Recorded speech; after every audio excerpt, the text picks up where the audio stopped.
Okay, in today's video, I'm just going to cover sewing machine basics. Doing this video in response to a request from one of my viewers.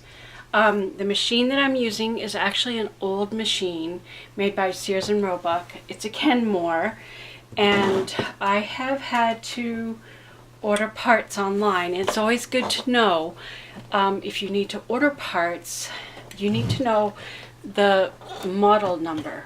So somewhere on your machine there should be a little tag that will tell you the model number and the serial number, and whenever you go online, these are the numbers you will use to order parts that are specific to your machine. I just recently purchased this free-form, this is for embroidery because I wanted to try some embroidery. And I needed to get the exact type. I have a low shank hookup, and mine hooks right around that corner, so I need to make sure that it's the right kind. So I use the model number to order parts, and I've ordered other parts as well. And I ordered all these parts online. See, I bought this machine from a friend on Facebook, and it didn't come with a sewing machine manual. Matter of fact, you can go online and you can look up your machine and your model number, and you can probably download or purchase a sewing machine manual if you don't have one with your machine. I don't have one with my machine. I haven't needed it, but if I needed to, I could do that. I'm still looking for a zigzag press-a-foot. Now, a zigzag is when your needle goes back and forth. Okay, this has just got a little slit, so the needle can only go straight up and down. So that means I can't do buttonholes. I could do buttons with this because this is the foot. You put the button underneath, and it's got a wide space. So I could use this if I need to do a zigzag for something else. But I'm still searching for a zigzag foot, which I have not yet found. As I said, this is an older machine. I had a machine that I used it for 25 years because I took good care of it, and I'm going to show you how to take care of your machine so that you'll get long use out of it. And my machine that I had before it was, I only paid like $150 for it. I used it for 25 years. I sewed almost every day. I did so many things with that machine, and the part that broke was a plastic part. And so I posted on Facebook about after 25 years, my machine finally gave up the ghost. There was no repairing it. The plastic part wore out. There was no fixing it. And somebody said they had an old machine. They hadn't hardly used it. And it was a heavy machine. It has all metal parts. And that's what I wanted. I don't trust plastic. I have a hatred for plastic. Plastic breaks down. Okay, first of all, what I want to show you is general maintenance of your machine. There are two things you need to keep your sewing machine in good working order. A brush to dust any dust that you see on your machine. As you sew, the more you sew, the more dust you will collect, because you're going to pick up dust from the fabric. As the fabric is sliding over the plate, you're going to get lots of dust. So the more you use it, the more you have to clean it. And so you just want to clean up any excess dust.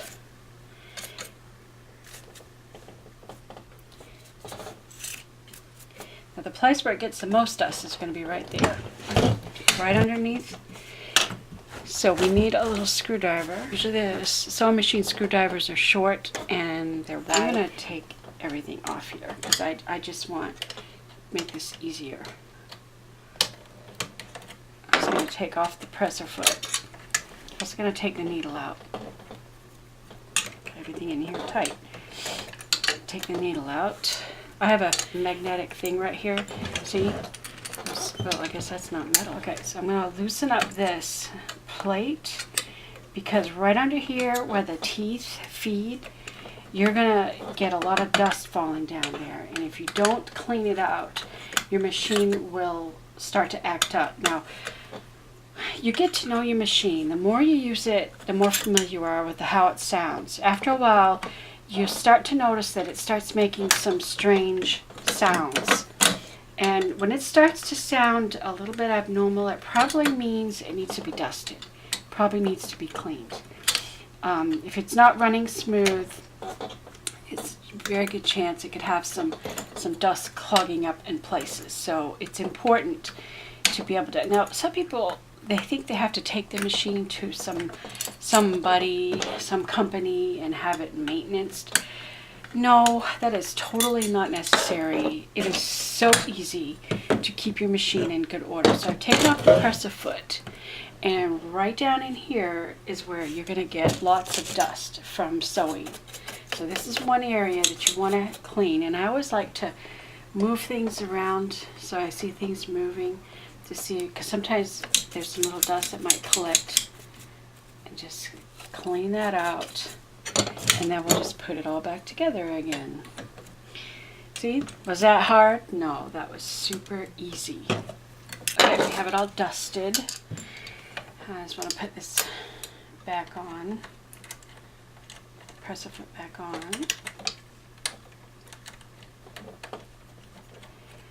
Okay, now, besides dusting, the other thing we need to do is we need to oil the machine. It's just a lubricant that keeps everything working well, because things can, you know, get stuck together. So what I like to do is I run the machine, and so I look at every part that's moving. You see it's moving here, it moves there, it moves there, here, here. All these moving parts. Just a little drop in the places where the machine moves, where there's might be friction.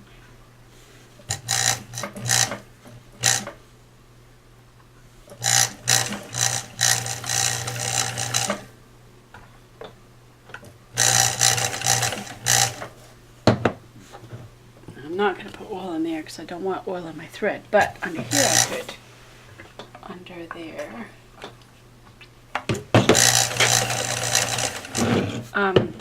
Okay, after you have it all oiled, just, you know, let it run for a minute. Just kind of help that oil to just kind of work around the parts.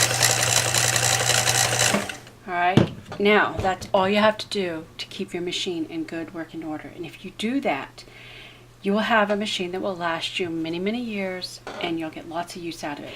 But I want to take this apart, because there's sometimes you need to take this apart. You just knock those out right there, and then these parts come out. Okay, and there shouldn't be any dust in there. Sometimes you have to take that part out. So there's these two parts. Okay. And it's pretty easy to put back together. You can kind of see how it fits in there. It only goes in one way. Okay, it fits in just like that.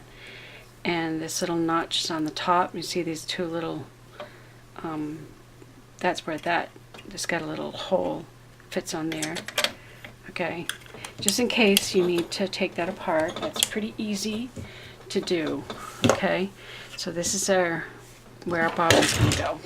So that machine is in good working order. I did not put any oil in here because I don't want oil in my thread.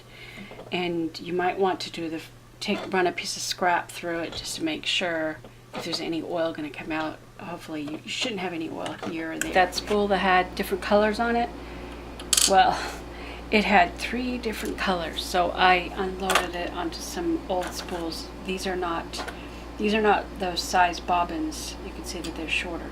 They don't work on this side. Your machine will either take this kind or that kind. Make sure you buy the right size bobbin. So now this is free to put some color on it, and I'm just going to put these away with my spare threads.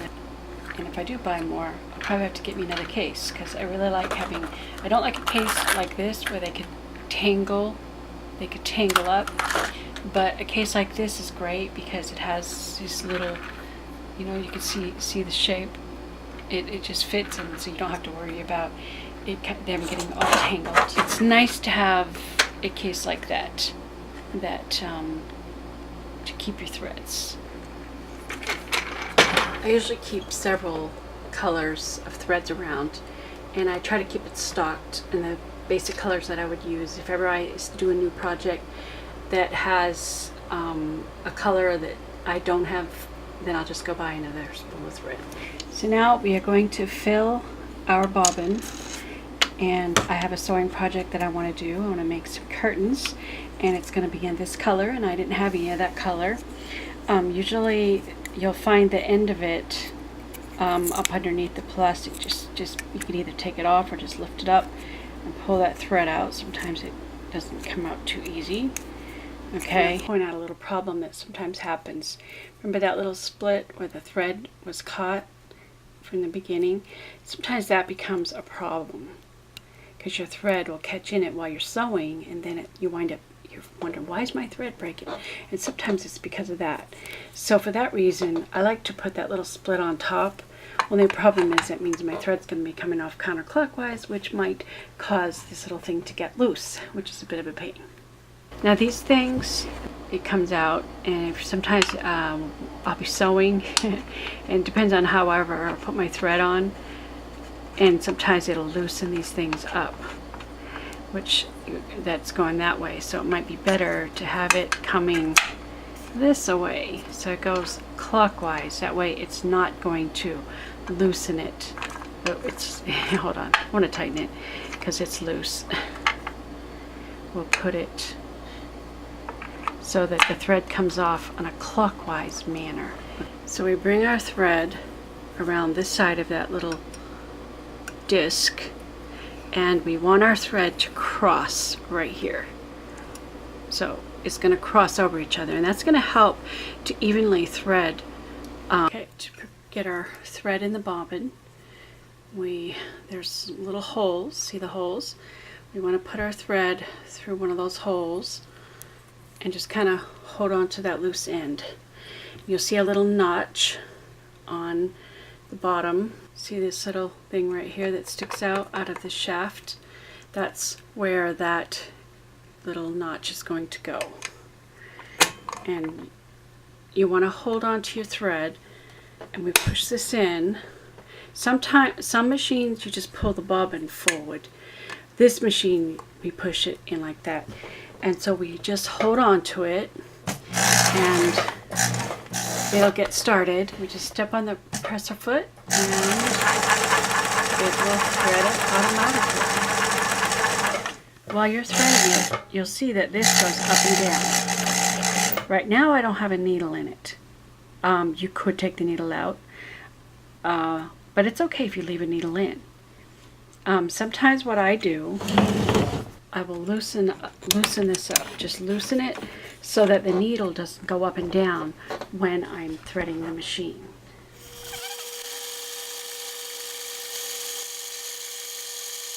See how it just automatically, once it gets full, it just pushes that back, and so you know your bobbin is full. I always like to keep my bobbins full. Threading machine is pretty basic. Some machines will differ a little bit, but for mine, I would go underneath this little loop, come around, and it's going to come down like this. You just have to follow the directions of each machine. Many machines will have diagrams on them. Today's modern machines have diagrams. So now the threads comes down, it comes around the tension knob, and see this little bar? There, you can see how the thread is holding, and this machine has just a hole. I love it when the machine has a slot, because then you could just sort of go like this, but this one does not, so I have to actually feed it through the hole. This little arm goes up and down, okay, and the thread should pull very easy through there. If it pulls hard, then something's not right. Then it comes down here. There's a little catch right in there. I gotta put my needle in because I forgot to put it in. Many needles will have a flat side. See, it's rounded and then it's got a flat side. My machine, the needle goes towards the back. That seems to be a touchy subject with my machine. Other machines, they may go in differently. So the hole of the needle is on the front. Now some machines it feeds to the side. Mine feeds through the front. Okay, so we have our thread behind that little tab there, and then I take my thumb and I put it, there's a little hook right here, and now we have to thread it through the needle. Now my eyesight is really poor, so I'm going to use my needle threader. My needle threader that I can feed into the hole. I could shove that through there, and then I could put my end of my thread, doing this left-handed, in between the space and just pull it through. Now we need to put our thread in our bobbin, and for my machine it does not matter if this turns clockwise or if it turns counterclockwise. It really does not matter. I don't know if that makes a difference in some machines, but there's a little slot here, and you pull it up so that it's coming out through the hole in the top. Okay, and that's how you load the bobbin. Now we need to put the bobbin in the machine. There's a little dial on the front. You hold it like this. This machine's a little harder to get into than a lot of machines because there's a small hole and it's hard to get my hand in here, but I have to manage. See this little arm? This arm is going to fit in that notch at the top. So you hold this, and sometimes I have to put another finger in there to make sure that my bobbin does not fall out while I'm trying to fit this in there. And it's hard to get my hand in here. Whoops. You need to make sure that little arm is positioned at the top. See the arm? And then our thread is just loose. Hold on to our thread, and then we just bring this needle down and back up again, and it usually catches thread. I just pull it out, and now we have two threads, the bottom thread and the top thread, and you can test, make sure everything is good. If it pulls out easy, then it's incorrect. I mean, it is in the right way. And the top, it should pull easy. Good. We are all set, ready to sew. Okay, just some fundamental basics. It's a good idea to have spare bobbins with your machine and a sewing machine screwdriver for maintenance, and a can of oil to make sure that your machine is working well. It's important to have the little dusters. You can keep the dust off, that way your machine will stay working well. And of course you always need scissors, good quality fabric scissors. You could even have some smaller scissors just for snipping threads or something handy. And I never sew without a seam ripper. It's an essential tool that you need it a lot. If your eyesight is bad, you could use a needle threader. Now I picked this because I thought it was cute. It's pink and it has an old-fashioned Singer sewing machine. I've got a couple of old machines too, and I just thought, oh, isn't that cute? Plus it's a nice big size. It costs a little bit more because of this little decoration, but I just had to have it. And of course you need pins. A pin cushion. This pin cushion, I'm sorry, it's a mess. It was a Japanese pin cushion, but all the heads have kind of worn off. I need to repair it. These are like little Japanese people, which is cute. This is given to me many years ago. See, this is a Japanese kimono, but the head's missing. I need to fix it because it was so adorable. But I love its big size for keeping all my needles, and I keep that handy. And of course you need sewing needles, and I want to talk a little bit about sewing needles. Some of the frustrations in sewing can be avoided if you have the correct needle size to go with the project that you're working on. Some needles are good for working with knit fabrics, some with woven fabrics, and the package will tell you, like, these needles here are good for knit fabrics and these are good for woven fabrics. I like to keep the little containers that tells you what needle is for what purpose. I keep the packages that way I don't have to remember. I just look at my little guide and I'll know what. I don't really like to keep my needles in those things. I actually have this little container where I like these little packages right there. But see, this, it tells you the size, but you can't remember, okay, is it the red shaft, blue shank, red shaft, orange shank? You know, what's it for? And that's where it's useful to have this. The red shank and the orange, this is for lightweight woven fabrics. The blue shank with the purple, that is for denim. And when you're sewing with denim, you need a heavier needle. So I like these little holders, and I keep them, and my needles are kept in this handy dandy little container. So this is the more convenient, but I keep this in my sewing box in case I need to check which needle do I need. Sometimes the frustrations of sewing is because you have the wrong needle size for the type of fabric that you're working. So if you have the right size thread for the fabric and the right size needle for the fabric, and you take good care of your machine, you should have relatively smooth sewing. So I hope that this covered the basics for you, and if you have any other suggestions of videos that you'd like me to do, feel free to comment. Thank you for watching. Don't forget to subscribe.